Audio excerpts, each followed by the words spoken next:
before you start this repair, you're going to want to keep in mind, anytime you replace any kind of steering or suspension components, you're going to want to go to a local shop and have your vehicle aligned to prevent premature tire wear. Take a 21mm socket, take the lug nuts off, and remove the tire.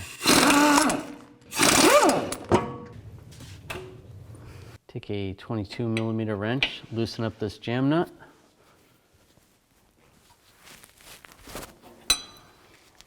Now I don't have to loosen it a lot, just loosen it so it's free. Now I just want to take the cotter pin off the outer tie rod end. Just take some straight cutters or some diagonal cutters. Bend it back in position and then try to grab it right here. They do make special picks for this. You could use a special pick to get this off. Try not to cut it, but if you cut it by accident, that's okay. In the event that you do cut it, try to cut it pretty short or try to grab it some more. Maybe you can pull it out. There we go. It's starting to come out. Just like that. Throw that away. I'm just going to take a 17mm socket, loosen up this nut.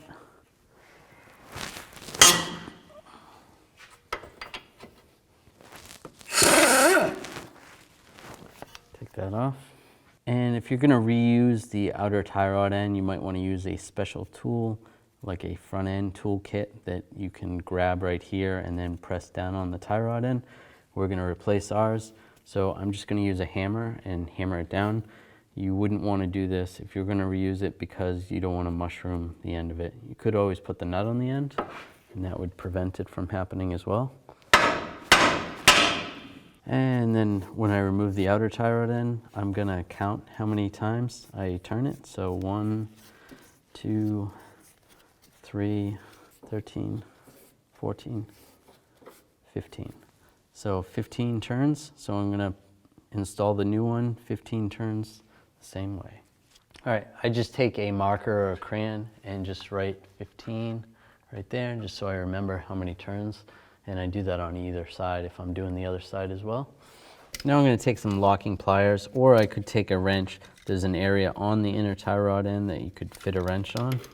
But I'm going to use locking pliers because it'll hold a little bit better, especially if I'm using one hand to hold that and then one hand for the wrench.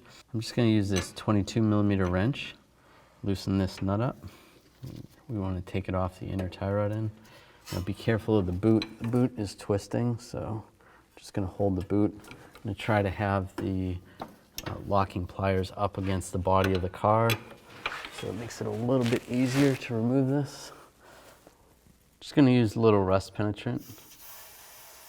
Try to get this nut off a little bit easier.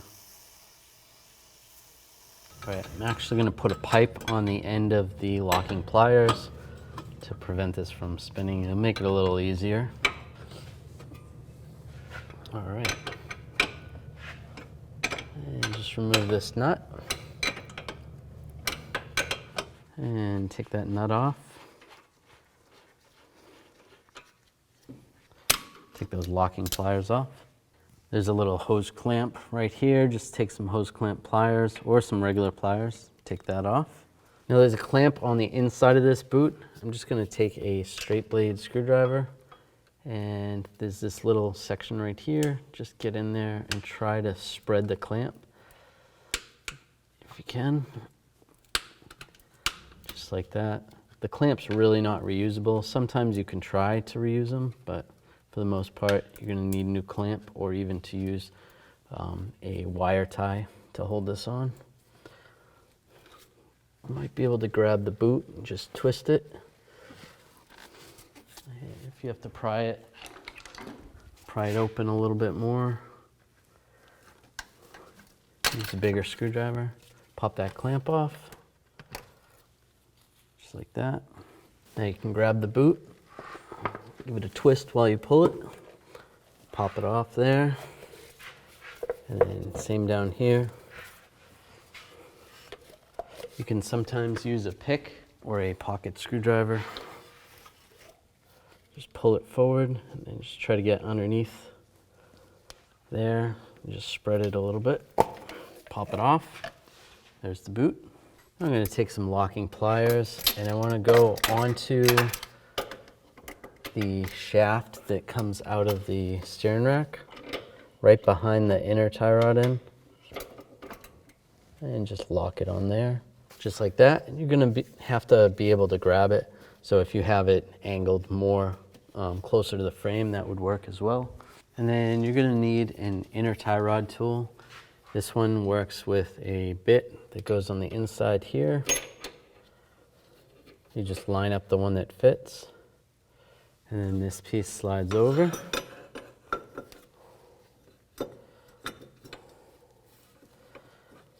Just like that, and it locks in. Then we'll take a breaker bar, and while you're holding onto the locking pliers, you can loosen up the inner tie rod in.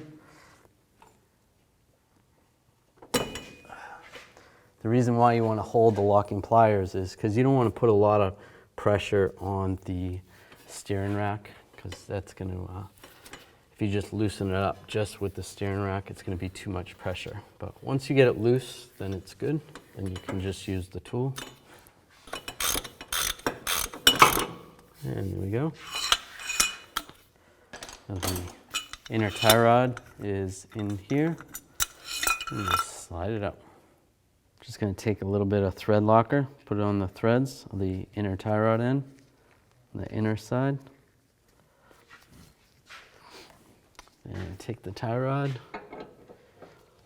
and thread it in. Then I'm going to find the adapter that fits for this one and slide it on there. Slide the tool on.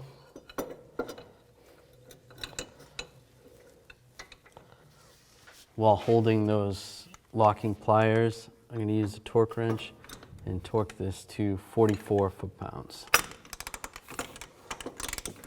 I'll get it snug first. All right, that's snug. Hold the locking pliers and torque this to 44 foot-pounds. That's good. Then I can remove the tool, remove the bit, remove the locking pliers. Now you want to take the boot. If you have a new clamp, you can put the new clamp on. I'm not going to reuse this clamp. I am going to use a wire tie around here. You can get them pretty tight. So get that started. So now this is ready, but I just need to take this nut off of the inner tie rod end. We'll put it back on after I get the boot on. Slide that off. Take the boot. Line the boot up, push that on. Now there is a section on the inner tie rod where this part of the boot will sit, and slide the boot over onto the rack. Now I can take my side cutters, just grab the wire tie and just tighten it up. You can tighten it pretty tight with the cutters. All right, we'll just tighten that up. And if it doesn't twist good, then you know you have it on there good. And then just grab the end and just snip the end off. Now we're going to use this hose clamp and some hose clamp pliers. And just open this up. You could use regular pliers as well. And just slide this back into position.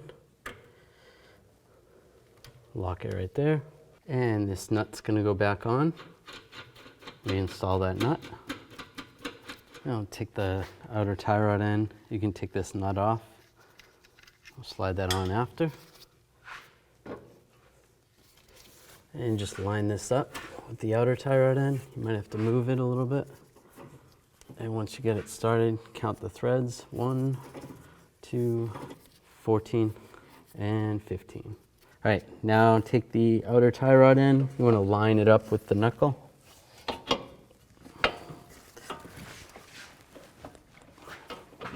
And press it up, and take the nut and put that on. And take a 19mm socket, tighten it up. Now if the stud starts spinning, which it is, what you can do is take a pry bar, get underneath the outer tie rod end, and you're gonna put some pressure on it and tighten it up that way. That should stop it from spinning. Sometimes it helps if you have a helper holding the pry bar while you tighten it. Like that. Then take a 19mm socket, and we're going to torque this to 36 foot-pounds. Now we can take a 15/16 wrench or a 24mm wrench, tighten up this jam nut. If you had the ability to torque this, you're going to want to torque that to 65 foot-pounds. Install the wheel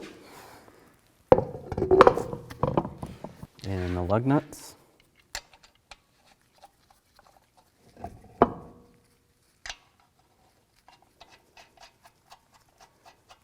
Now I'm going to take a 21mm socket and a torque wrench. I'm going to tighten these lug nuts to 76 foot-pounds in a star pattern. That way the wheel gets tightened down evenly.